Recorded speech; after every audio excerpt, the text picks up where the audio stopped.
capturing the screen. We are 10 seconds out. Let's just muscle through this and hope for the best. 4, 3, 2, 1. Here we go. Opener. Finally figured out what I needed to do. I needed to write the movie. So I decided to have my assistant Joy write it. With Joy around, there's no need for AI. Oh, this is plot. Character development. This is a storyline. Can we put that in the movie? Put what in the movie? A storyline. A storyline? Yeah, just steal it. Just put it in the storyline. Oh, yeah, okay. Just write it down. Make me look good. Okay. I can steal all things through Christ who strengthens me. We're stealing this. Hello and welcome to the Worst Movie Ever Made, an experimental movie podcast designed with one thing in mind: to find the worst movie ever made. I'm your host, Chris Hockman. I'm joined by my co-host and fellow mad scientist, Rob Scucci and Bioplastic. Hey guys, how are you and why are we doing not another church movie? Because one of my writers wrote a review on it that was 0 stars. And it came out like a year ago, and they've all but tried to scrub it off the internet. So yeah, I think it came out this year. Yeah, it had to be perfect podcast fodder. So here we are. I don't really have much to say. I am not doing great. How are you, Bob? I'm exhausted. And not just because of this movie. But I'm going to explain it. And it's going to be a little... This is the only part of my podcast that's going to be a little lengthy because there's a lot to say about this. Like, to try to explain it. Yeah, and if we think about our old test, the elevator plot pitch... Where oh my god, this would have been a half an hour. Chris surmised that the shorter and more concise on a stopwatch the pitch is, the better the movie it is. And we found that on longer runs, consistent. The longer the pitch, the worse the movie. So without further ado, here's the bumper, and Bob will try explaining not another church movie. A Taylor Ferry. Harry. Taylor Ferry. Barry, I'm scared. Where's my puppy? Please, Debbie, not now. Don't worry. Bob's going to tell you where that puppy is. And Bob explains. Miraculously and maliciously making a mockery of Madea. Yes. Quite maliciously. Yeah. But I'm going to explain it as if it's not, as if it stands alone as its own movie. Okay, so it's an impossible movie to summarize because of the countless characters and storylines, but here goes. Taylor Harry, I'm going to say it right, is a man of many jobs and much wealth, yet everyone he's surrounded by is basically broke. There's too many characters to mention. They all need money, jobs, babysitters, lawyers, drugs, shoes, men, women, functional parents, and so much more. God appears, and so does the devil, and messes around with Taylor Harry's life. The titular lead character, however, is Madude, a parody character of Madea who seems to have her hands in a little bit of everyone's life too, yet doesn't seem to have much of a grasp of her own life. Oh, and a church doesn't appear until the last 5 minutes of this movie. It's called Not Another Church Movie. Yes. That's true. Yes. Something I noticed. Maybe I'll bring it up again. I'm out of breath. Yes. All right. Well, I think you did a fantastic job summarizing what this shit show was. So why don't we throw it over to YouTube comments? Yeah, let's do that. You know the word. Comments are poopy. He doesn't want you anymore. Now that I don't want you. All right. So I sourced these comments from 2 spots.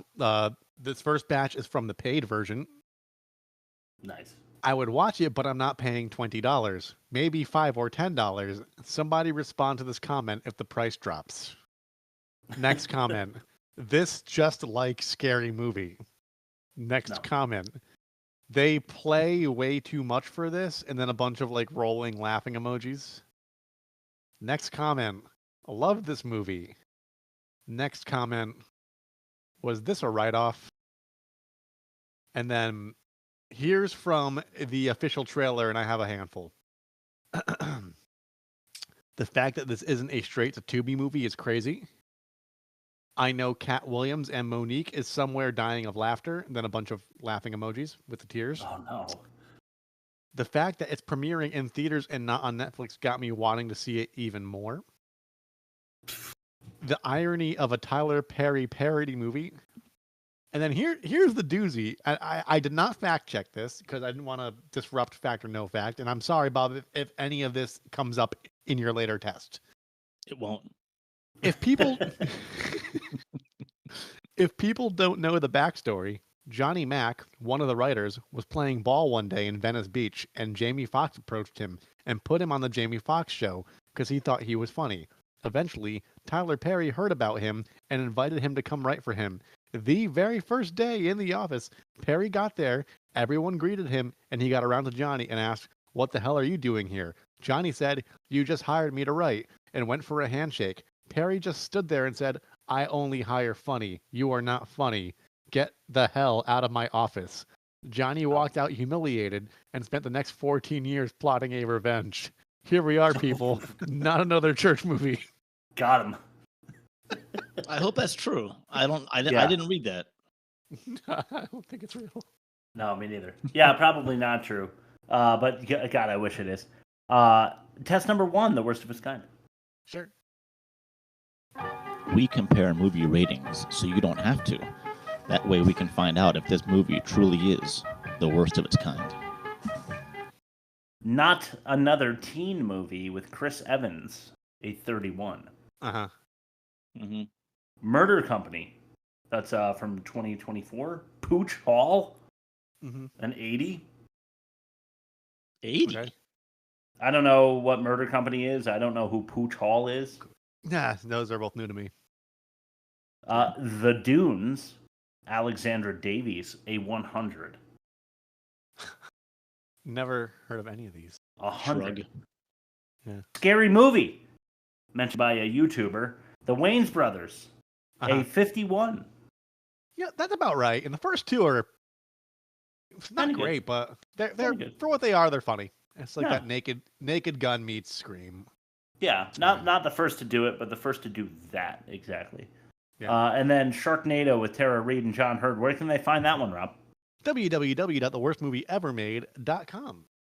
And you can click the button, smash that bell, subscribe, all that fun stuff. Please, caress the Yes, subscribe thank you. button if you don't mind. A 77 there, average of 67.8. And that is the group of movies that we are comparing this one to. A 67.8. Not Another church movie. What did it have, fellas? People are dumb, so 25%. I know it. I saw it because I was digging so deep. You want me to say it? Yeah, it's undeserved, but go ahead.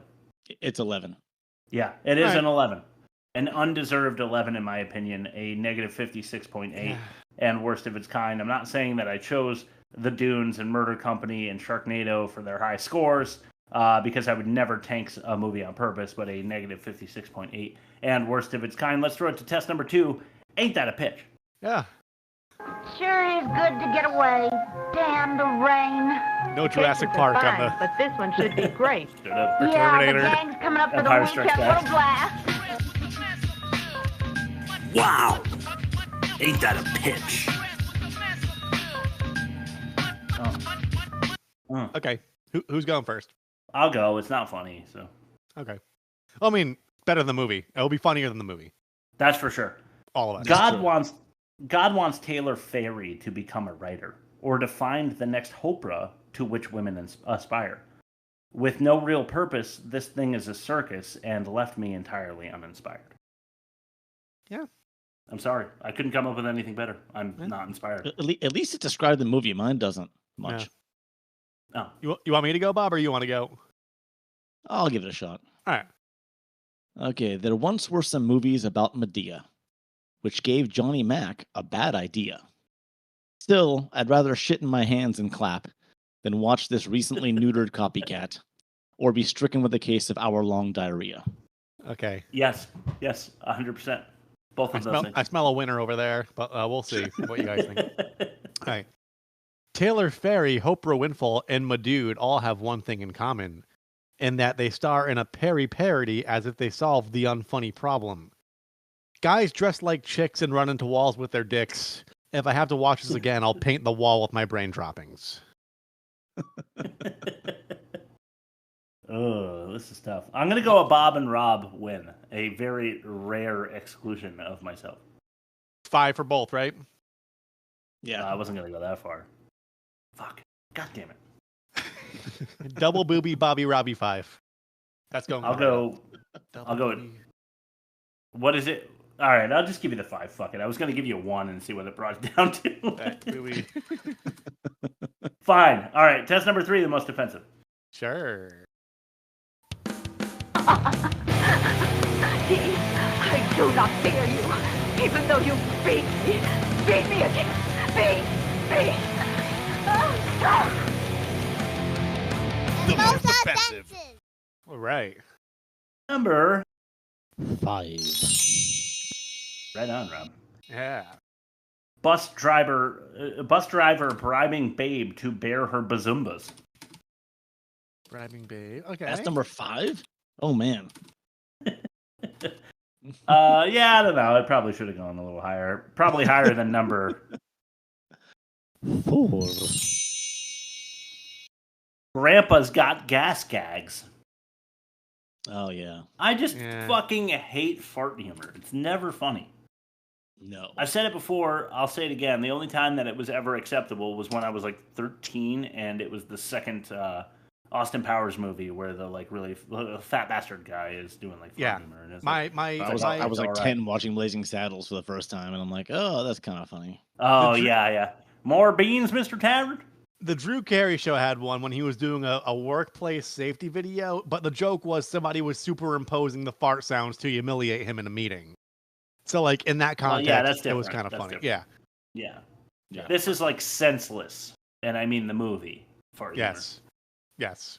Which is never good. All right, let's throw it to our first clip of the day. This is number 3. This is reparations. Oh! You know what? I was thinking that we can erase the Will Smith Oscar slap. I agree. I like that. Great guy, great idea. But he did, boy, that was a hell of a slap, though. He slapped 3 jokes out of that motherfucker, didn't he? Man. He did. Come on, man. Slapped the funny out of him. Is that good? That was good. Well, what about reparations? That works, right? Yeah. Let me think about that. 300,000 apiece. But then after the BBLs, after the Cristal, after the Jordans, everything, what they leave you, like $1,700? Carry the one? Nah, we ain't gonna do that. They made it this far, this long, they can do it. These black people gonna have to figure out a different way. How disgustingly tasteless was that? Yeah. I mean, bringing up the Chris Rock, Will Smith incident also, kind of a dead horse at this point. It's 2024. When did that happen? 2020, early 2020? 22, right? 22 or 23? 22? The last 5 years has been a fucking blur, dude. But it was... Yeah, I know. Yeah. Man, you ain't lying. But, yeah, the reparations jokes just fell really flat for me. I thought it was totally tasteless. How about you guys? Yeah. Yes. Yeah. I feel like... Well, you know black people, they'll spend all their money on Jordans. I feel like when movies like this are made in solidarity, you're supposed to, like, prop up your constituents, not, like, insult them. Right. Right, yeah. I just can't imagine being a member of the audience and, like, how uncomfortable that would be. All right, number 2. Homophobic humor hinged on high-speed dating. I mean, this is a specific instance, but really there's a larger homophobia at play here. There is the trans joke for Madea, where she's got the big boner. We'll talk about that later, so I'm just going to graze right over that. Taylor Harry being it's Harry homosexual, is it? Because his P doesn't work. The P is silent. Yeah. He has P, he said. Right. His P don't work. Got it. Yeah, he at large is a homophobic joke because he's not out of the closet, but he's gay. But I'm specifically talking about the guy who is like at a speed dating thing, and he's talking to that like a attractive attorney lady, and she's like, so thinking that guy is good looking and whatever, and she's like, so why are you still single? And he's like, I'm done with men. And she's like, all right, next. Like immediately next. Like people, just because you had sex with a man doesn't mean that you only want to have sex with men, Yeah. Like, doesn't mean you don't want to commit to a relationship with the woman in front of you. Yeah. So I found that kind of offensive. But nothing as offensive as our number 1 Okay. clip of the day. This is Gina. Your Honor, I am so sorry to have troubled you this morning. Now, this is all can be just thrown away. I'm going to tell you a little story about my cousin. Her name is Virginia.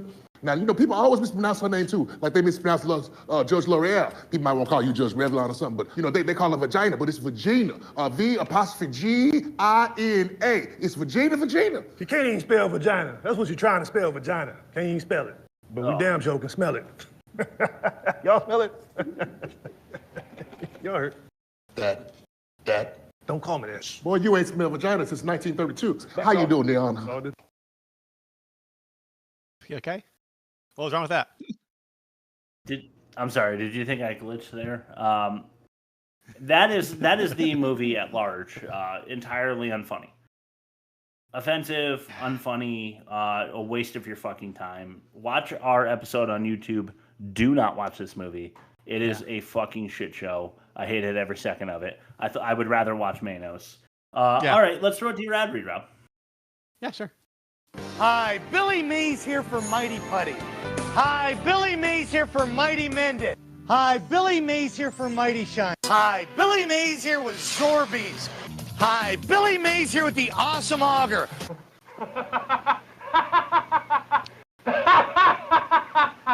Rob's ad read. Today's episode of The Worst Movie Ever Made is brought to you by the Glizzy Bustin' Blister Pack by Hot Dogs at 3 a.m. The gel capsule with the glizzy aftertaste with an alarming lack of fiber that can be found at Walgreens, CVS, Rite Aid, and Devon, Connecticut. Just ask for Crew and he'll know what you're talking about. You know Crew, right? From the box social. Crew. He's the guy that... Anyway, you put the capsule on your tongue and push it to the roof of your mouth. Like a bratwurst supernova, the Glizzy Bustin' Blister Pack will send your taste buds into the stratosphere. Okay, now that everybody has tuned out, here's the deal. After your last mission went sour, you're getting one last chance to make things right. You have 3 hours, 3 fucking hours. If you don't send the eagle past the poodle coop and push the rocket skyward, you're done. You got me? Crew's not fucking around. You got it? You got it? Cyanide pills are in your breast pocket in case things go south once again. Oh shit, Chris and Bob are paying attention again. The Glizzy Bustin' Blister Pack by Hot Dogs at 3 a.m. They're all the rage in Eastern Europe where you're totally not orchestrating acts of espionage at the highest level. Sick. Thank you, the Glizzy Busting Blister Pack? Is that something like that? Right past the poodle coop? Yes. Love a poodle it's coop. Code. Who doesn't want a poodle Yeah, coop? you have till midnight to find the Jade Monkey, and then further instructions await you. Yes. Oh, okay. Well, see, I'm entirely too literal, so I was picturing a coop like in your backyard full of like poodle hens. I mean, it might be. It might be metaphorical, might be literal, might be both. Big strutting poodle cock. Maybe the poodle coop is the friends we made along the way. We don't know. Well, you guys are my poodle coop. For sure. Oh, okay. Let's start to test number 4, the worst dialogue. The woman is all we want. The others must die. They all must die.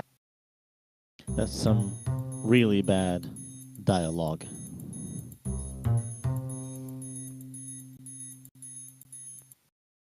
Well, you may be aware, this is 5 clips.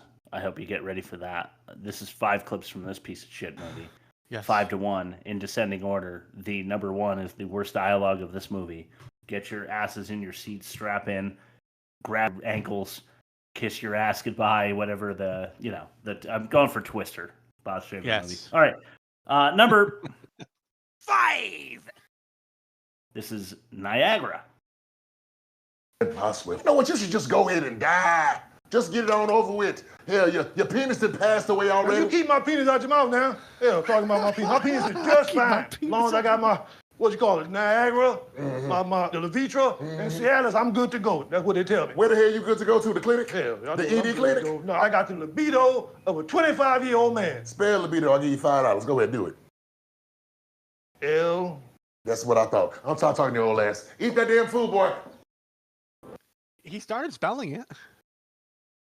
He did. He wasn't really given enough time. I agree. Yeah. Yeah, that's a kind of back and forth, like quirky, crazy character dialogue that you're supposed to get from this movie that you're supposed to be impressed by. Mm-hmm. For just a taste, why don't we give him a little more with number 4 Yarg. This is Tighten Up. Right here, baby, is a special drink I made for you. I drink it all the time. That's how I look, the way I look. Okay. Yeah, you see, I put bananas in it. Most people just use the banana. I use the banana and the peel. Oh, okay. I also use a little bit of Red Bull. Gives you wings. I don't want to fly. Yeah, you do, just a little bit. I put a little bit of Coke in it, without the can. No. Okay. There you go, baby. It'll do your body right. I want some real food. Like Waffle House or White Castle, something, anything not this week. No. You don't want that crap. I do. You see this here, right here? It's gonna help get rid of your lady lumps. Excuse me, that is not how you talk to a lady. Excuse me. But I don't expect we're here to do much talking now, are we? I guess you're right. You're damn right I'm right. And we're just gonna tighten that up and tighten that up. A little of that, tighten it up, and you'll be as tight as me. I don't want to look like you. I just need you to relax and trust me. And let me do my thing. Hands up.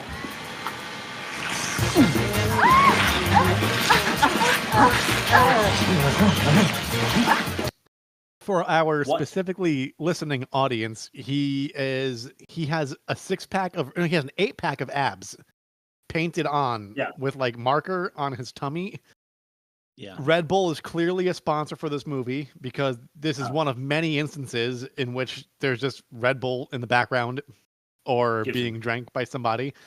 And he then performs liposuction with a shop vac. Shop vac, yeah. Yes. Yeah. Well, Rob, you said it. Let's go to number 3. This is Wiggin' Out, number 1. Because there's 2 of them. Boy, you're going too fast. Slow down now. Slow down. Oh! Good God. Wow. Boy, you got me out here looking like the Dora Milaje. You done cost me another damn wig. Oh, well, here's one of mine. Here you go. The hell you got a wig for, boy? I'm a Boy Scout. I'm always prepared. Slide whistle. Haven't heard that in a movie since, 1948. Mm-hmm. And homophobia. Yeah. Homophobia in there too, because he's got wigs because he's gay, which is really funny. All right, let's throw it to number 2. Also the Boy Scout jab. Yeah. True. I guess so, yeah. Yeah, it's kind of like Boy Scouts are, Boy Scout what, counselors or? The implication, homos? yes. Homos that want to bang boys. Is that what that is? I mean, statistically, anyway, yeah. Oh, really? I don't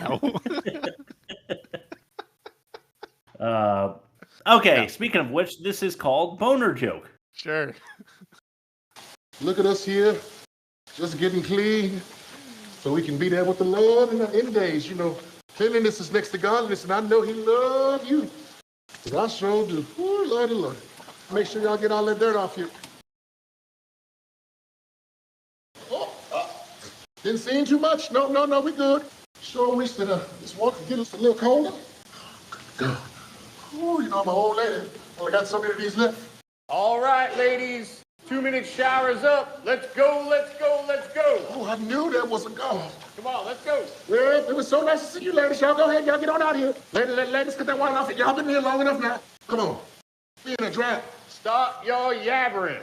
Look, Barney Fife, I'm just trying to make sure everything is where it needs to be. You're taking all day. You want to go home or not? Got me up here with all this temptation, wetness, and water. Just trying to be my best Christian self. Today's your lucky day, my dude. Let's go. My dude's got like a 18-inch long ding dong, and it's supposed to be really funny, I guess. But it ruins the. I feel like it ruins the humor behind the movie in the first place. Yeah, let me ask you this. Like go ahead. I honestly don't know. Is Madea, like in the Tyler Perry movies, somebody cross-dressing, or is it just a guy playing a woman's role? It's supposed to be like the large grandma. Like everybody has them, you know. But it's just played by Tyler Perry. I know. Yeah, it's not like a Miss Doubtfire thing. No, it's no. It's like Nutty every Professor. few families you see a grandma where she's like 6 feet tall and just like has She's bold and brash, and she's like built like a linebacker. Yeah, exactly. Okay. You know, families have that, and that's kind of the Tyler Perry joke. It's why it's relatable. Right, and if Madude wasn't enough, like it's obvious. Like what's lame is that like obviously we know Tyler Perry's grandma persona looks like a guy. It's part of the joke. It's supposed, the joke is that it's a grandma that looks kind of like a guy, and he's like leaning into it.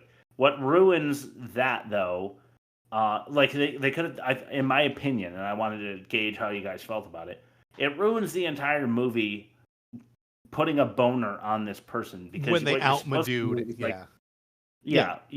first of all, naming Madea Madude already kind of ruins it, but giving her a boner makes it like the joke in the first place was that it was a subtle nod at that, like this type of person kind of looks like a guy, like a dude, and that's kind of funny to say it without saying it.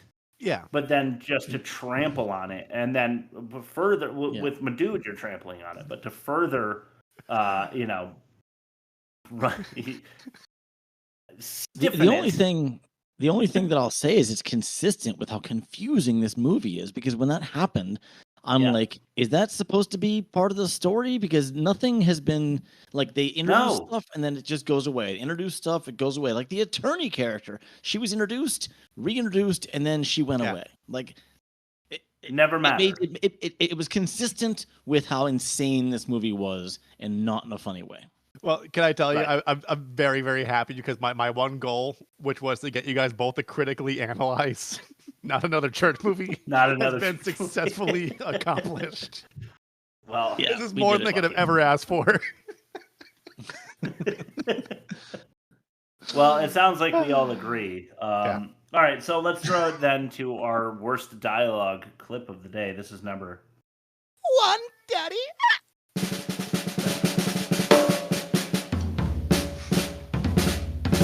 You know what?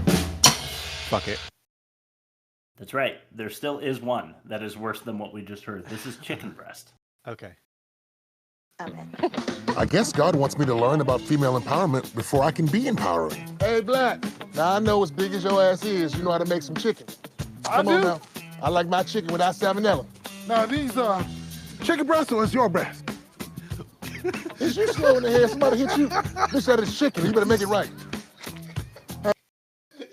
That is the worst joke I've ever heard. Is bar none. Carrying, or he, or whatever, is carrying a tray of what's clearly chicken breasts. And she says, can you cook these chicken breasts? She did not mince words. And he says, are these chicken breasts or are they your breasts? It's such a terrible stretch.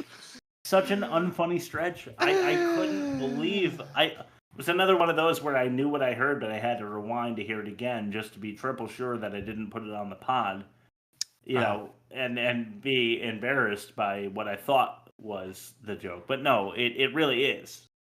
Yeah. The joke. He says, are these chicken breasts or are they your breasts? What's that word? It's like Schadenfreude, or is it the German for like secondhand embarrassment? Schadenfreude? Yeah. Schadenfreude. Yeah, that's what I felt like. It's like when you watch like an awkward scene in like Boy Meets World, where like you feel embarrassed on the character's behalf, even though it's like a sitcom, because it's so cringe. Yeah. Oh yeah. Yeah, I felt bad for the actor having to. That was Mr. Black there that had to say that line. Yes. There's no way to deliver that and then like go out for drinks later and high five like you did a good job. Nailed it. Let's see Jamie Kennedy do that. All right, let's throw it to test number 5, the worst production. Sure.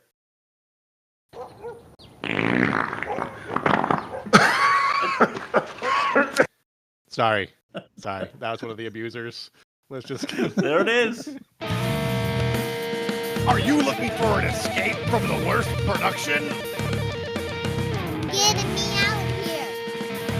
There is no way out of here. It will be dark soon. There is no way out of here. All right. So the worst production tagline is making fun of comedy.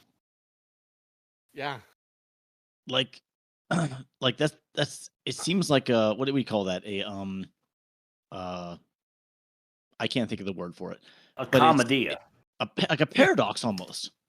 Yeah. So yeah, if you're making a parody comedy of a movie that are already comedies, that's got to be tricky. Like you're trying to make fun of something that's already fun or supposed to be. Yeah. Parody works best when it's riffing on a genre, like turning it from whatever source material is, making fun of the genre. You know, like Airplane was disaster movies and Scary Movie was horror movies, and I'm Gonna Get You Sucker was blaxploitation. Yeah, Blazing all Saddles, done well. as you mentioned before, a Western. Exactly. And then we have the difference, the opposite, I wouldn't say opposite, a different pivot is an homage, like Shaun of the Dead. Shaun of the Dead is a comedy, but it's an homage to zombie movies. Because the makeup is still good. It's effective, It's a really good zombie movie, but it's really, really fucking funny, right?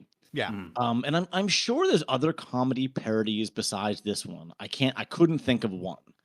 But I'm sure they're also not funny. That's what I'm gonna say. It's something maybe not another teen movie. It's something that like Tim and Eric could probably pull off. Like maybe Tim, because they're a level of subversion that's like it's like so many layers of abstraction away from it that it kind of makes sense, but. Because they're going to make it dry, weird, awkward. Yeah. Well, that's the thing. Any good comedy plays it straight. Like you play it as if it's actually happening, and you play it as if it's a real serious movie. But the jokes are weaved in expertly. I'm thinking of Airplane. Airplane. There's not a single smile in that movie. It's dry. Everyone is deadpan the whole time. And they pulled it off because they made it look like a serious movie that just had a lot of gags. Yeah. And this was, oh my God, not funny. Something just else. Not funny. Yeah. So winking with both eyes so much that their eyes were closed. There was almost nothing out there about how this movie was made.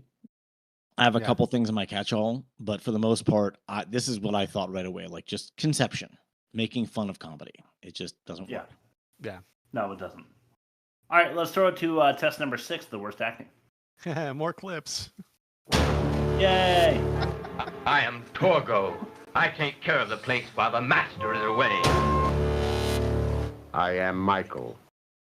I take care of the place while the master is away.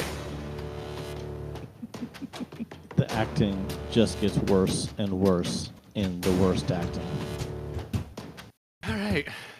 Number 1. Publicists. Sure.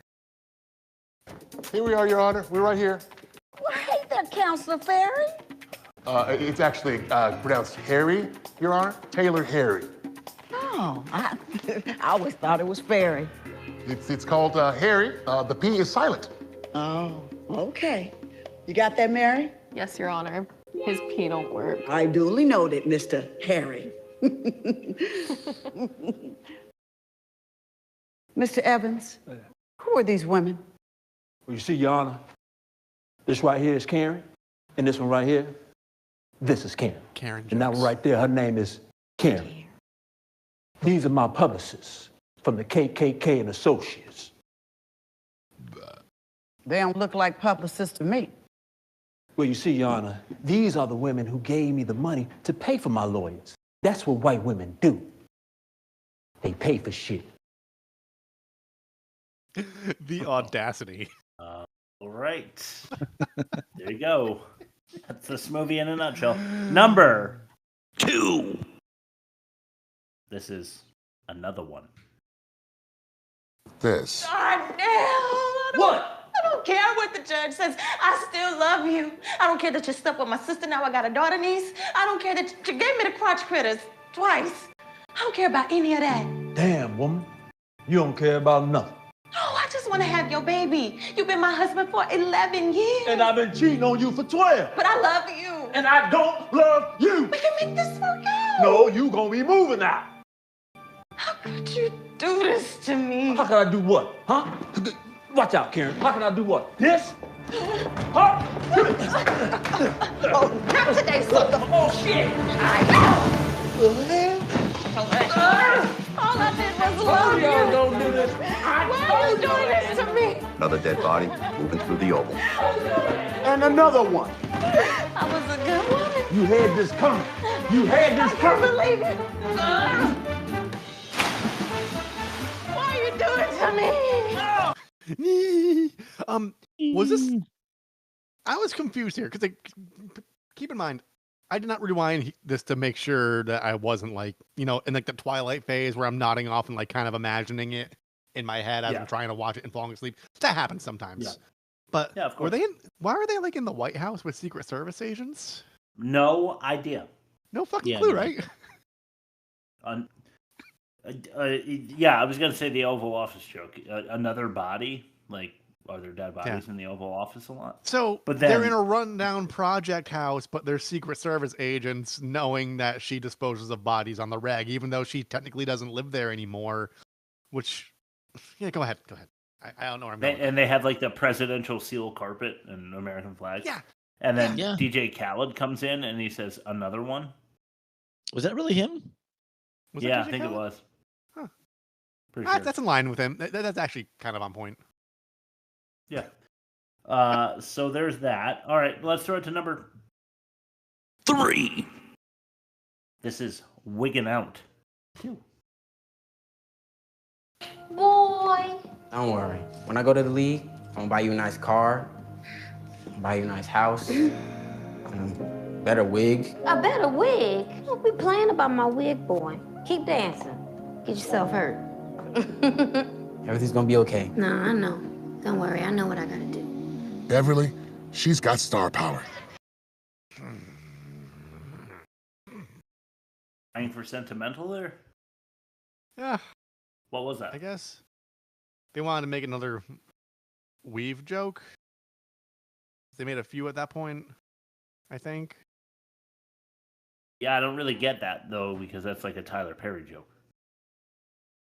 Well, yeah, and this is Taylor Harry, so that doesn't. That's not making fun of the Taylor Harry, yeah, because it's P. Don't worry. Yeah. So I didn't understand that at all. That quick flash of like, let's go like down tune piano. Yeah. I didn't really understand that at all. Yeah. All right, let's throw it to fact or no fact. Sure. Pull the car over before my dude goes to jail. Oh, sorry, factor. Oh God. I know all the signs pointed this way, but there was so much Bob-foolery.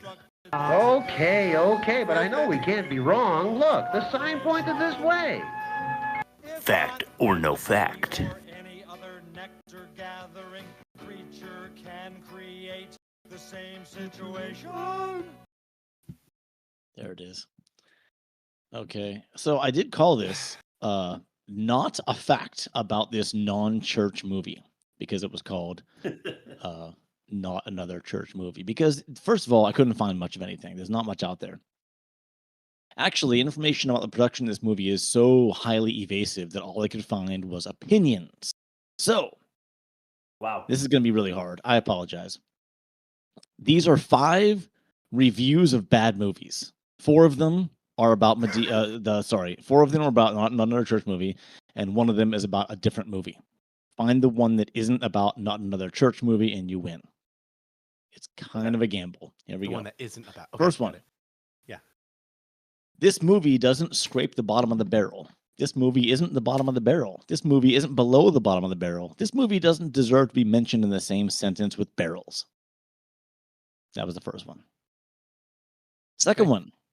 I left early because I refused to waste another moment of this on this embarrassing disaster. Plus, after investing an hour and 20 minutes of my precious life in this piece of shit disguised as cinema, I didn't give a fuck how it ended. Okay, All right. third one. Did Jamie Foxx lose a bet? Okay, fourth one. This movie is chock full of atrocious direction, editing, and writing in a 90-minute dumpster fire with nary a laugh to be had. And the last one. It looks and feels so cheap that you'll hate yourself for paying full price. I paraphrase those just because that was kind of rapid fire. So, doesn't deserve to be associated with barrels. Left early, piece of shit disguised as cinema. Jamie Foxx losing a bet. Chock full of atrocious, nary a laugh to be had. Looks and feels so cheap, you'll hate yourself for paying full price. Okay. Where I'm hung up on is number 3. Because I have a feeling, unbeknownst to us, Jamie Foxx is probably in something worse. Mm-hmm. Or something adjacent to this, where they'd make the same assessment. Yeah, I know he's a quality actor in the right context, but I like Nicolas Cage, right. the jet engine that is his career just sucks up a lot of garbage in its trajectory. Sure. So now here's the thing. Here's another thing that's tripping me up. These reviews are pretty poignantly written. They're clever. I don't. The target demographic for this movie is necessarily any of those things. So, like, it looks and feels so cheap, you'll hate yourself for paying full price. That's like a Roger Ebert like level zinger, and I don't think Roger Eberts are watching this shit. That's fair. God. I'm going to go with my gut and say Jamie Foxx. I'm going to say Jamie Foxx is in something else that's equally or not quite as atrocious as this, and someone who is like in the radar of like a legitimate critic is extending their sincere hatred towards like a pile that he starred in that he shouldn't have been in, or he was like unjustly cast in, or contractually. So I'm going to say number 3 is the review for something else. Okay. There was a very heavy chance of a double down on this episode. Had you gone with number 2, the person leaving the theaters because it was such a disaster that they didn't care about the ending, felt to me like it applied to so many types of movies, and the rest of these have Jamie Foxx and comedy and cheap, and I feel like it applies to this movie, but number 2 felt vague enough for me that I'm going to go number 2. So we'll see what happens here. All right. Awesome. Well, it's funny you mentioned Roger Ebert because one of these is Roger Ebert. Oh. About the Tom Green movie, Freddy Got Fingered. Wow. And it was the Barrels one. The Barrels one was Roger Ebert talking about Freddy Got Fingered. And it's funny because the person who said, I left after an hour and 20 minutes, I'm like, dude, there were only 5 minutes left. I'm like, he might as well have stayed. But yeah, everything else was about this movie. Fuck. All right, you win, Bob. That's disappointing. That was a really hard one. I'm not calling that a win. I'm just calling that a wash. All right. Good. So Chris won. Team win. Yeah. Team win. Disappointing about Ebert though, because like he does have he's very particular about his taste, but like every once in a while he surprises you and like he likes things like Freddy Got Fingered. Like he does. Yeah, that's every true. Once in a that's while. True. Every once in a while. Like I think he gave The Dark Backward like a 3 out of 4 or something. I might be misremembering the title, but it was something along those lines that he was like, "This is fucking great," and I was like, "Really, Roger?" I feel like wasn't. He doesn't. Yeah, it wasn't nothing but trouble. Really, he hated that one. Yeah, he doesn't really understand comedy movies. It seems to me, like pretty much every comedy movie he hates. Unless it's like a Billy Crystal movie or something. It was Major Payne. He gave Major Payne 3 out of 4 stars. Oh no, Really? way. Yeah, because he was just like, his whole thing was like, for a movie this stupid, he had to lean into the bit, and he leaned into the bit, and he appreciated it for that reason. Huh. How about So that? like, he surprises you every once in a while. So Yeah. all right, Let's throw it to the catch-all. yeah, do that. Get back in the house, damn it! My God, Mike, what happened? We'll figure it out during The catch-all.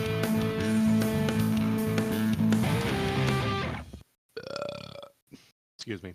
The $75 tiny pizza joke. In the beginning. Because Uber's expensive. Yeah, that's great. Yeah. Yeah. All right, go ahead, Bob. I just wanted to say at the beginning, I feel very unprepared because I don't know what they're lampooning. I've never seen anything Tyler Perry. I've only seen him interviewed, and that's the extent of it. So I feel unprepared to even talk about this movie, but we're doing it anyway. All right, was that your turn? Yeah. Okay, my turn. All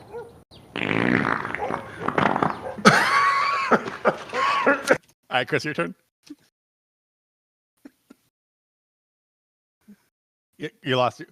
Why is it always a catch-all where Chris loses volume? It's not always catch-all. It's No, like we can't.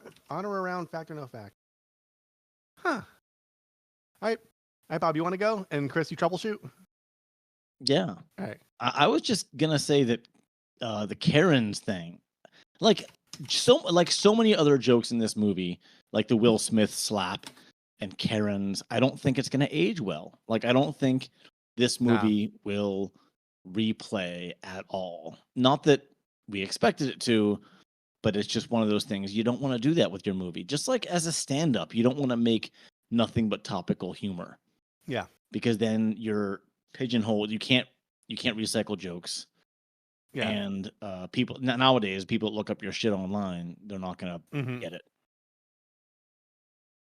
Still can't hear you, Chris. So I'm gonna riff on this. So to your point, Bob, the reason Weird Al Yankovic isn't as prolific as he was in the 90s is because of the death of the monoculture.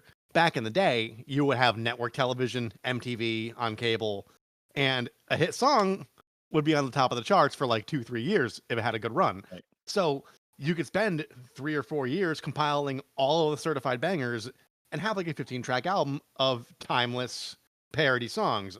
But when streaming came around and everybody started stealing the music and all that, the death of the monoculture, and then like now there's weird like niche things all over, or you subscribe to. So Weird Al basically can't get his footing in parody music anymore, and he knows this. He said this on record. Just like there's, by the time I write and record it, no one's gonna remember that fucking song. So yeah, that's why he's like every 10 years now he does an album, because you need to wait a decade for enough good ones to actually come out.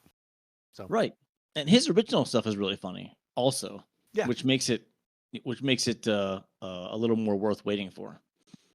Yeah, couldn't agree more. There you go. There you got it. Really quickly, before you do your turn again, I got one more thing. Yeah.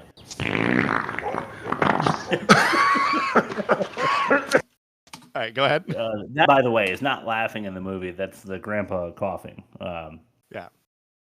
All right, well, somebody already says, what were you thinking, Jamie Foxx? So I won't go with that. I'll go with, what were you thinking, Mickey Rourke? What the fuck? Yeah. So according to the guy that played Taylor Harry, the writer/director wanted Queen Latifah to play God. Huh. I'm guessing she said no way. Yeah. No. All right. So my turn, right? Yeah. All right.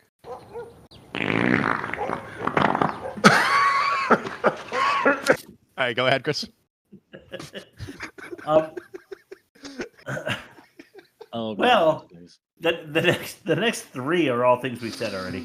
Madea is not a name. Madea as a name is nowhere near funny. Madea is probably also transphobic. This movie is not even trying to be a movie, and Shopback liposuck, hee hee. So I'll go. Such long and inconsequential side stories, including entirely unfunny softcore sex scenes. Yes. Yes, totally. Yeah. So now, this might answer some of your questions from before.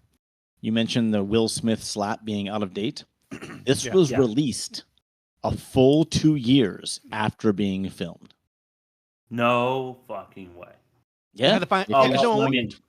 No one wanted to fucking distribute it, probably, right? I don't know. They filmed it in 2022. And I don't know if editing was an issue or, like you said, distribution could have been an issue. Yeah. Who knows? And I think everyone was also like, fuck people this. were shocked. Like when I was reading reviews and critics, they were all saying, why was this theater released? Like it just doesn't make sense. And I think that was also something they were going for and had to wait for. Yeah. All right. My turn? Yeah. Yes. Okay.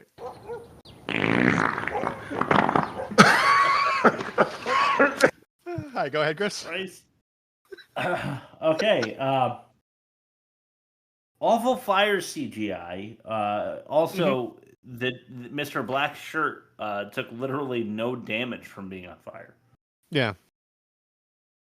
True. All right. My last little thing I found out from the my research. The director of photography had a meltdown with the first assistant director on the last day before wrapping and fired him in front of everyone. Sounds about right. Okay. Yeah. That's my last research that I found. Okay. I'm already laughing in anticipation. Go ahead, Rob.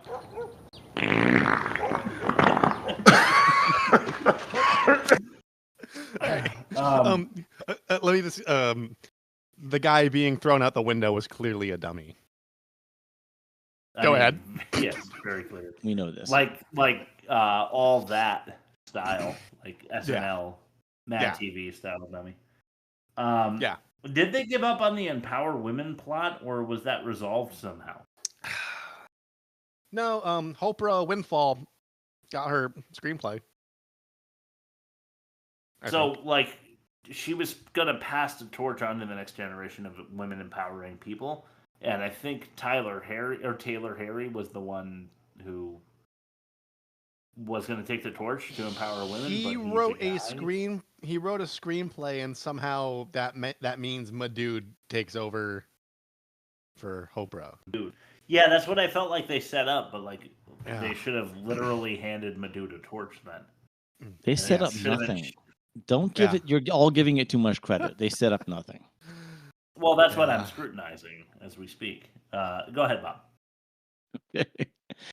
If you're in court for divorce, if you're at that point in the divorce proceedings, you're in court. You've been through some shit, and you're not about to back down and reconsider.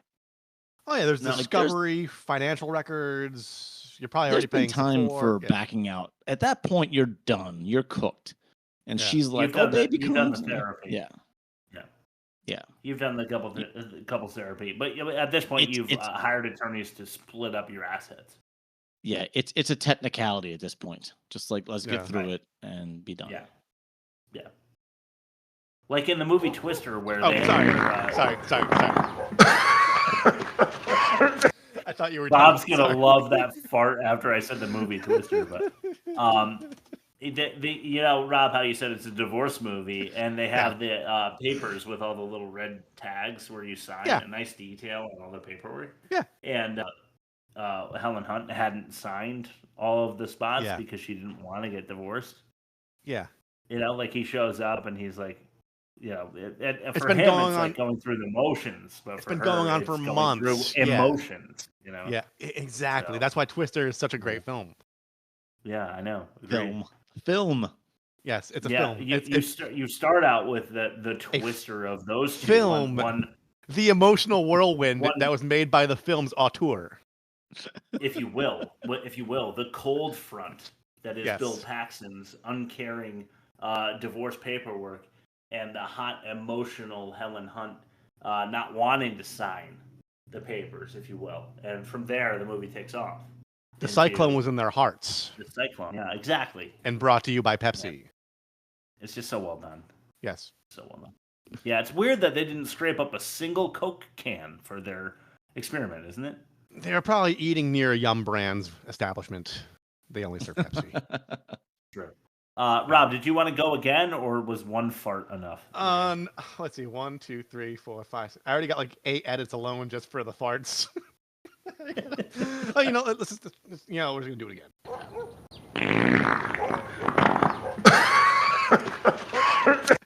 All right. Maybe one more. We'll see. I'll listen to my heart. I'll listen to my fart. Is it my turn then? Yes, go ahead. The high-class attorney would absolutely fire the driver immediately. Yes.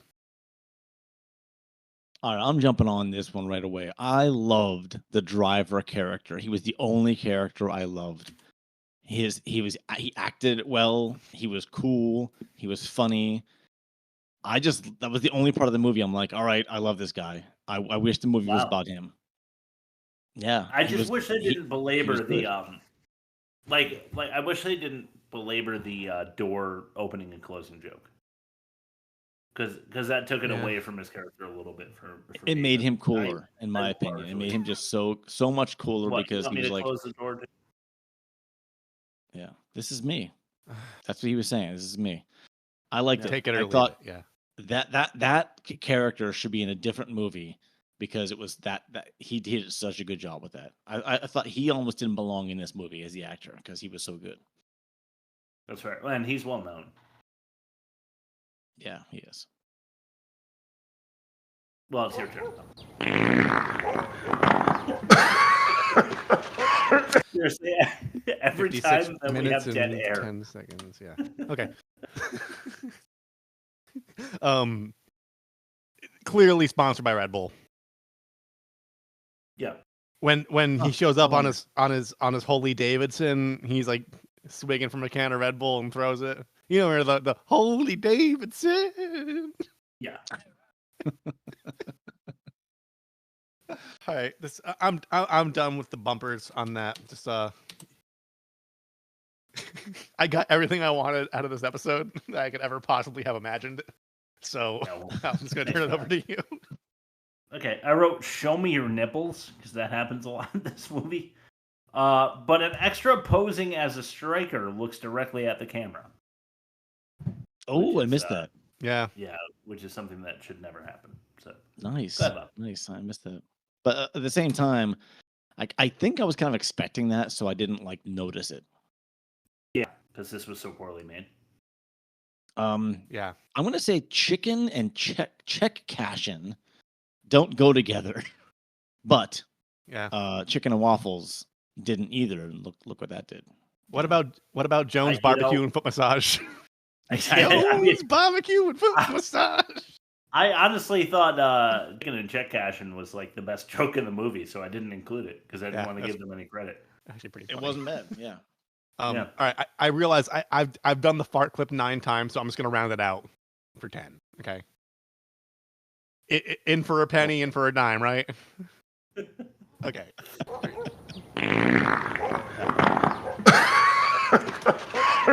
That's www.theworstmovieevermade.com. If you want to see all of these edits where I play the same clip over and over again on the YouTube version, just click the YouTube button, smash that bell, hit that subscribe button, and shoot us an email. Let us know what you think about this episode. www.theworstmovieevermade.com. Go ahead, Chris. Please gently caress that pink sort of red button that says subscribe if you don't mind. I'm so happy. The attorney who is being driven around by the driver says, how did they get in my car, referring to the kids? The driver was given the car by Taylor Ferry. I guess they forgot about that detail because it's not her car. I thought the same thing, and I didn't write it down, but you're right. It was not her car. It wasn't her car. So when she says my car, she just had a lapse, I suppose. Go ahead, Bob. Fried chicken in church? Is that a reference to one of Tyler Perry's movies? I wonder. Probably. Never bothered because I don't think any kind of humor Taylor Perry adjacent is funny. Tyler Perry included. Yeah, it came out of nowhere. Literally, the last 2 minutes of the movie, oh, fried chicken in church, I'm all about it. I'm like, what? I mean, I get chicken and check cashing, but Yeah. In a church. Unless his church is chicken. In which case, I get it. Pretty good. Rob just sent a group text. Yeah. Oh. It's all my timestamps. It's just abuser one fart and all the respective. Oh yeah, I see that. Can we post that in the story on like Friday when we have nothing going on?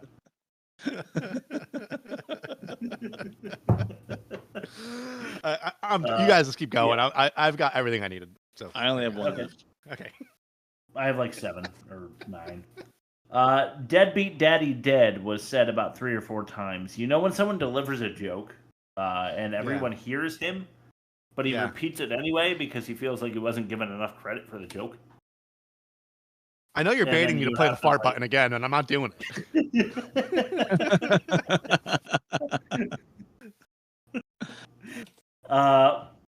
Okay, go ahead, Bob. I think I'm done with the catch-all. I hate this movie, and I love/hate Rob Scucci for bringing it to the podcast. That's what you were trying to do, right, Chris? Were you trying to bait me? No, definitely not. Okay. How have they not said, "What's up, my dude"? That's a good point. They never said it.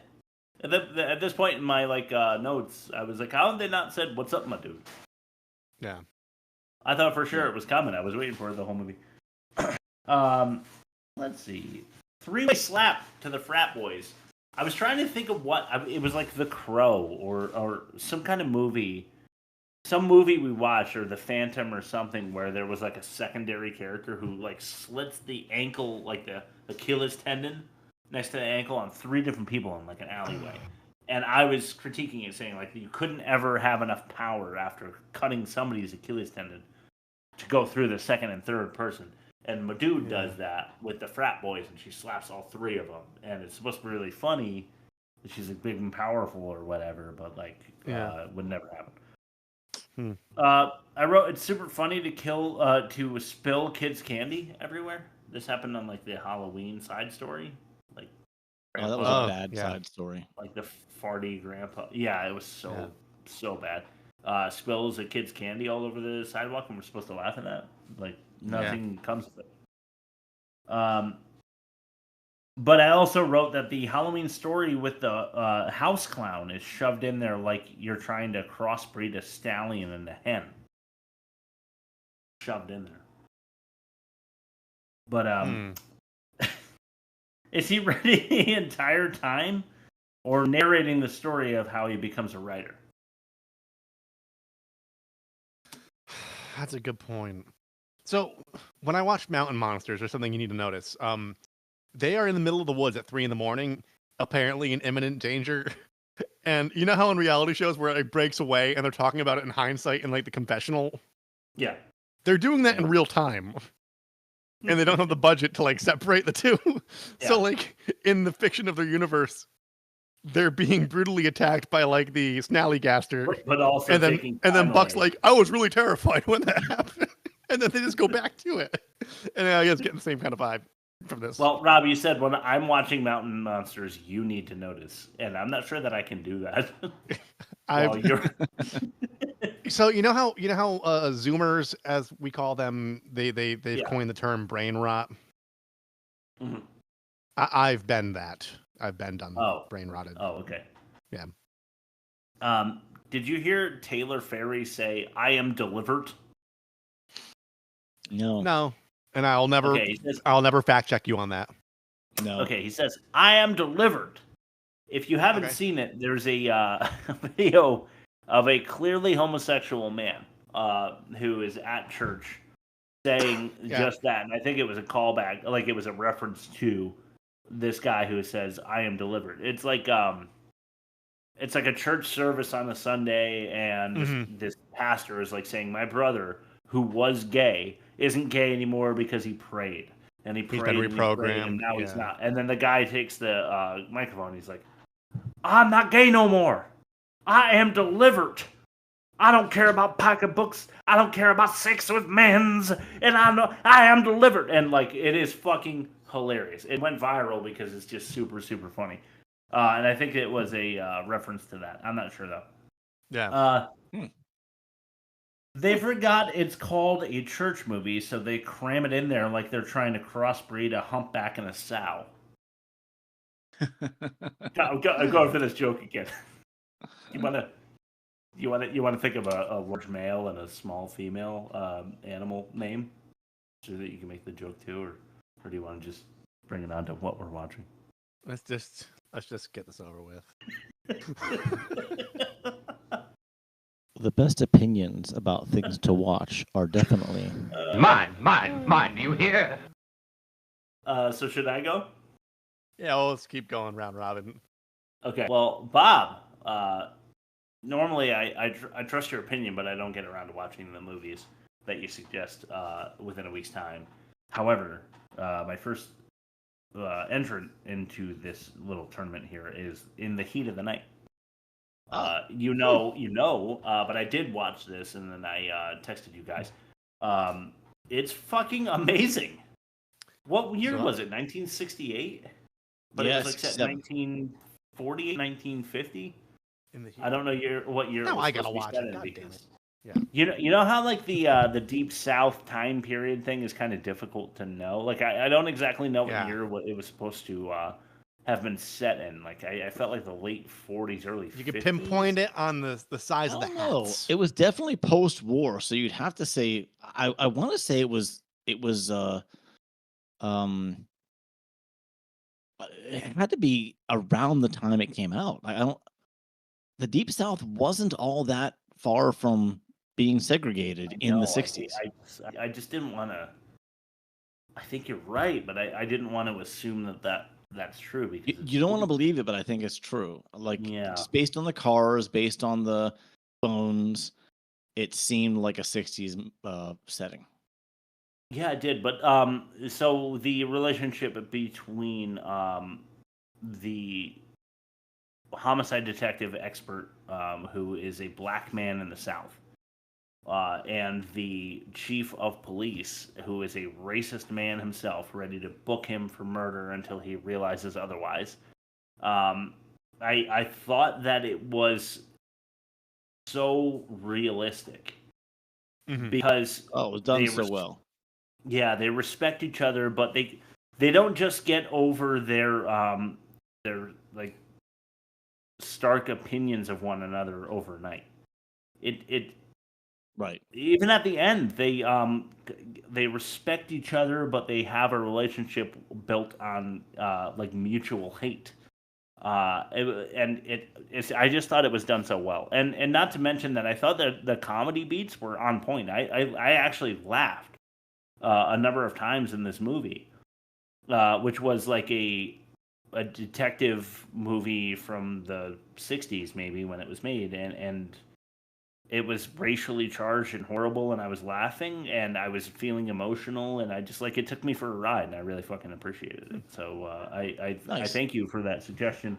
But also, my wife and I are starting up Rings of Power Season 1. If you are a nerd like me and you like Lord of the Rings, August 28th, Rings of Power Season 2 is coming out. It's like a B+ show. I'm not going to say it's an A+. It's not. It's a little on the boring side for the material that it was given. It's like an early age Middle-earth fantasy show, and I thought that they could make it a little more exciting. But at the end of the first season, it's very, very fun. A lot of horrible things happen, and I like watching horrible things happen in film because it makes me feel like my life is better than what I'm watching. And I don't normally feel like my life is better than anything because my life is horrible. So Rings of Power Season 1 is what I'm watching. Go ahead, Bob. Is there a Gollum movie coming out? I heard rumors. Yeah. There is. Yeah. Okay. I thought that's where you were going with it's that. Starring Steve Buscemi. Yeah, I mean, I think it's starring Andy Serkis, but what's the difference? It is. All right. So I watched, again, with COVID, I watched a lot of things before I started working my other job. And the first one was a recommendation from a friend. He actually didn't watch it, but he was told it was good. It was up for an Oscar for best short live action film. It's called Buzkashi Boys from 2012. It was a story of two boys in Afghanistan, and it was filmed in Afghanistan. Like knowing the story of the production, it was endlessly impressive because I guess they had a really, really, really hard time getting the space and the permissions and all that other stuff because most of it is just real life. But still, it's quite a story to tell in barely 30 minutes. I want to say it's 30 minutes long. It's on YouTube. I loved it. The child actors completely nailed it. It's just about the relationship of two kids in Afghanistan and a boy and his father. And like I said, it's a short. So it's spelled Buzkashi, Buzkashi. It's easy to find. And then I've been digging through the Best Picture nominees over the last 20 years, and I came across American Sniper. Yeah, I've seen it. 2014, That's Cooper, right? Only because it was directed by Clint Eastwood, and I really respect his work. Yeah, Bradley Cooper is the star. It was up for a Best Picture, undeserved in my opinion.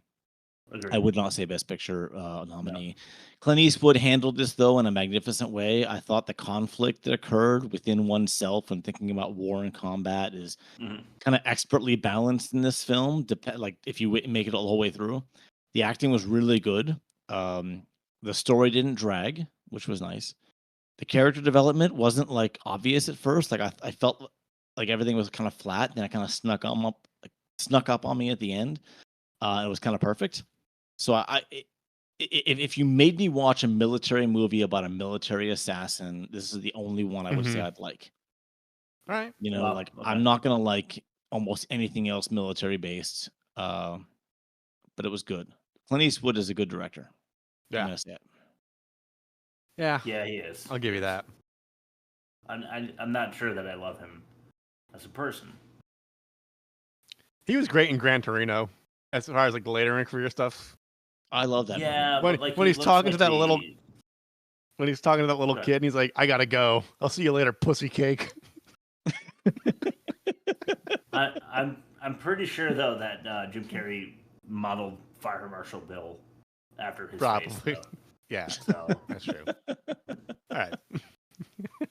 All right. So didn't do a lot of movies, but I've been plowing through Kids in the Hall again.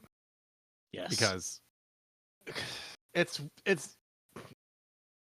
up there for its era. It is the best sketch comedy you will ever watch. Because it's not like SNL where it's sketch comedy by committee, where you have like a whole staff of writers and actors and a revolving door over decades. It is five dudes in a comedy troupe trying to be as funny as possible, and it shows. The modern analog would be I Think You Should Leave. I think as if you want to compare, like as far as going into as far as going into like absurd and surreal territory, there's some really weird avant-garde shit in Kids in the Hall, like the sausages skit, like the series finale that's shot in black and white. Where you got the These Are the Daves I Know. But... These are the days I know. These are the days I know. Yeah. That's Bruce McCullough, and those are the days he knows. Yeah, those are the days he knows. Oh, yeah. I don't know him very well. Kids in the Hall is my favorite. I grew up with that. That was like my SNL. I mean, I had my own SNL. Yeah. But like before the State and before the Whitest Kids You Know, there was the Kids in the Hall. Kids in the Hall was the blueprint for all that, and that was like my basic cable get home from school at 2 when there was a block from like 2 to 4 on Comedy Central because Comedy Central didn't have enough original programming yet, so they just played blocks of Kids in the Hall, and I'd do my homework and just watch that shit on repeat. Because Dave Foley, that made me that put me into news radio territory. So I plowed through season 1 of News Radio, 1995 sitcom. It's Joe Rogan, Phil Hartman, Andy Dick, Dave Foley. Phil Hartman, the guy who it's so fucking good, dude. It's so fucking funny. It's not bad. It's not bad. If you're a Phil Hartman fan, it's like gold, I like Phil Hartman because he's like a live action cartoon character. He's basically just doing the Troy McClure thing, and it's so fucking funny. McClure, yes. Yeah, it's that voice. It's that sultry audible chocolate on the airwaves. Steve Casey. That's right. And then Lost Souls with Winona Ryder, year 2000. A funny thing about that movie, it was shot in like 98, but then it was competing with like all these other possession movies like Stigmata and others. and then they rescheduled it to 2000, and then Scream 3 was coming out, and they're like, we're going to reschedule this again for October 2000, and then they just the Exorcist remake, the re-edit dropped like the same week. Oh, okay. And so like no one saw this movie, and it's like undeserved hate. It's good. Based on Rotten Tomato scores, it would be a bad movie candidate, but it's better than I think it's been given credit for, because I think there was this possession movie fatigue at that point in like the lexicon, and it's really gritty, high contrast, like really cool, like jarring. Seems like a low budget film, but had like some pretty good studio backing. I liked it. It's not great, but I liked it. And that's it. That's what I watched. Kids in the Hall, News Radio, and Lost Souls with Winona Ryder. Let's throw it to back credit names. Sure. Jasmine Guy, Von Biggs, Ains, Brains, Prasad, Johnny Drama Alves, Tanasuth Pong, Alfred Big Al Johnson, and Tom Trundle. Tom Tremble, was it the last one? Trundle. I like Big Al Johnson. Yeah. Alfred Big Al Johnson. I just like Trundle as the last name. I don't know. That's fucking all right, let's throw it to the offensive minigame. Offensive minigame. Okay. If you're doing something offensive, we're just going to ask you. Well, whatever it is you're not doing, don't do it somewhere else. This is the offensive minigame. Servant sexed by homosexual slapstick. Mm-hmm. Or bus driver booby bribe. The first one's the rape one, right? Yeah, rape. Yeah, let's go with But that it's a one as joke most about offensive. rape. Yes. Joke about rape. Bus I'm pubes. gonna- I agree. Kids on bus. I think the first one's worse. So that's yes. Okay, fair enough. Women are boobs, or Harry's father's flatulence. What are we doing with our lives? I guess I think women are boobs is a larger. it's a larger systemic societal issue. problem. Yes. Yeah. Okay. Yes, because they're not objects. They also yell at you. True. That's true. They do. Very lame vagina verbiage. Okay. Or edging at a fitness edge. I'm gonna go with the vagina verbiage for fun. Yeah. Agreed. Okay. I don't know. I mean, the second one's is essentially public masturbation, though, right? Like, if they're gonna cancel Louis C.K., then like this guy is he's just there to collect for the spank bank. 100%. Yeah, vaginal verbiage, I guess. Yeah. Okay. All right, let's throw to the movie comparison. Sure. But, Master, you have 6 wives. Why can't I have one for myself? Because it is. Time to compare to Booby. All right. Malibu Express, not another church movie. A negative 28.5 on worst of its kind, and worst of its kind for Malibu Express. Negative 56.8 and worst of its kind for not another church movie. That's a clear win for not another church movie. Bob and Rob, you had a 5-star. Oh, how nefarious. How do I phrase that? That's the double Booby Robby Bobby 5-point pitch shot. Beats the hold on, let's see if I can just flip through it. That'd be really funny. Yes. I probably just ruined everything, so I'm gonna have to dead air for a second. How you guys doing today? Anyway, thank you so much for listening. We love you.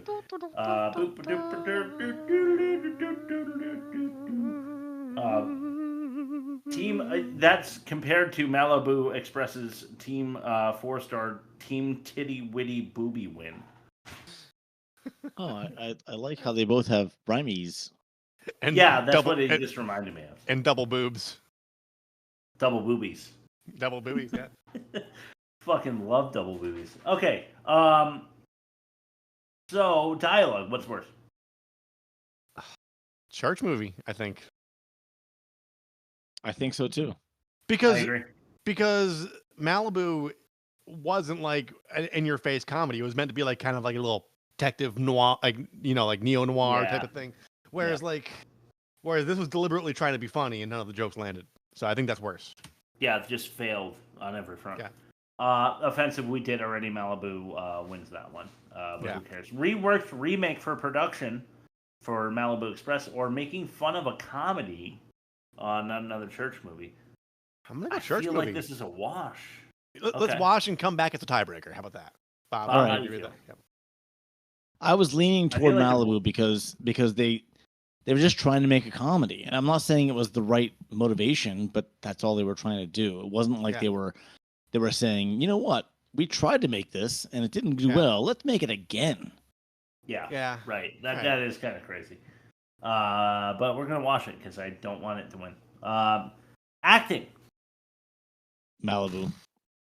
Yeah. Malibu. I feel like the actors in Tyler Perry's movie did what they were asked to do. Yeah, I think you can't really fault Jamie Foxx's acting chops, but like he was also cringy because I think he was told to be cringy. They all felt like studio drummers to me. Yeah, and like they had to play like a Ringo Starr. They knew the beats. The chart was put in front of them. They just read it and they took the paycheck and went home. Yep. So That's what it felt like. You can't fault them for that. It's just commerce, baby. That's fair. So we need to establish a demerit for Not Another Church Movie. No church. No church. Yeah, no church. Okay. They didn't no take him to church. They worship like a dog in the shiny light. Or no church or Buffington Buttwater. Lack of Buffington Buttwater. Buffington Buttwater. Pretty. It was never a birthright though. They were just side characters. But I feel like Not we were another kind church of movie. we were kind of cheated out of the church, and it wasn't like a deep metaphor. They just forgot to put it in the script. I agree. But eventually it went in.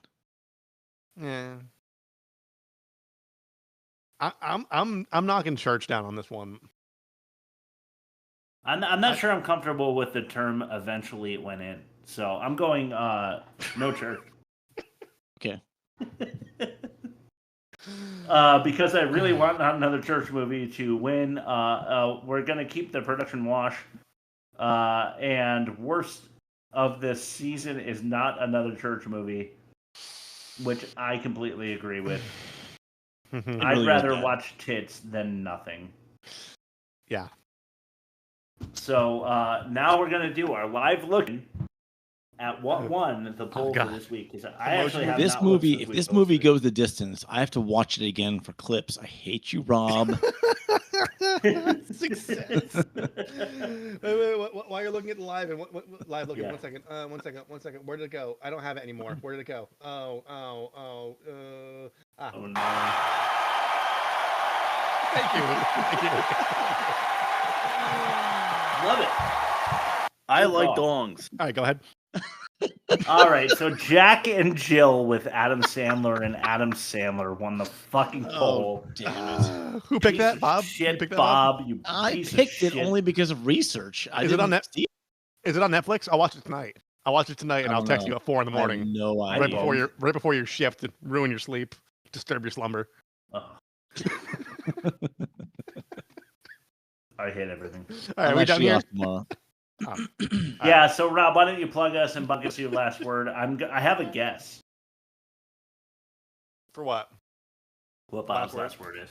All right. Yeah, I already wrote it down, so I will dispense with my pen so that you can see it for yourself. You're doing the Johnny Carson like envelope bit right now. Yeah, this is like the $5,000 word on Match Game 75. So okay, go ahead. All right, www.theworstmovieevermade.com.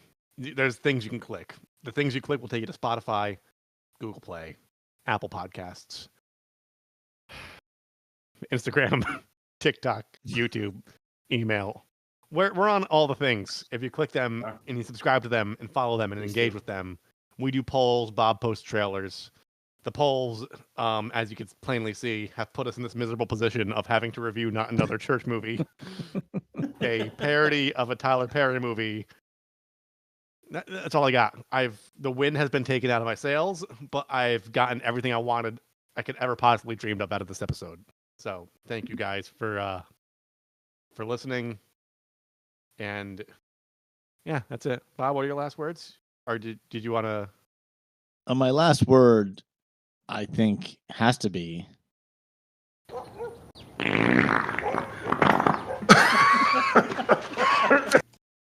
Was that a no? curse? That wasn't it. I wrote poodle coop. Poodle coop. All right, guys, let's get out of here.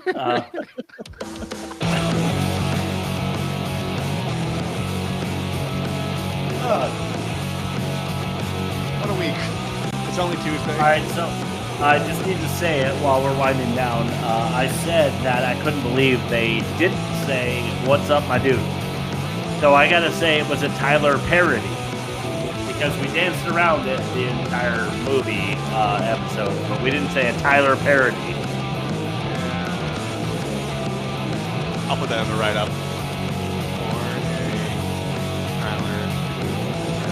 Oh, Jack and what? Jack and Jill is on Tubi. It's on Tubi. All right, everybody watch Wait, Jack never and mind. Jill. It says unavailable. Shit. Oh, it's probably It on used to be Netflix, on right? TV. Because doesn't Sandler have like that big deal? Yeah, with it's Netflix? probably on Netflix. Well, really quick, let's get Jelly School out of here. Bye, Jelly School. Okay, bye, Jelly School. Hey, so guys, watch Jack and Jill and report back, and we'll report back next week with our thoughts. How's that sound? Sounds great.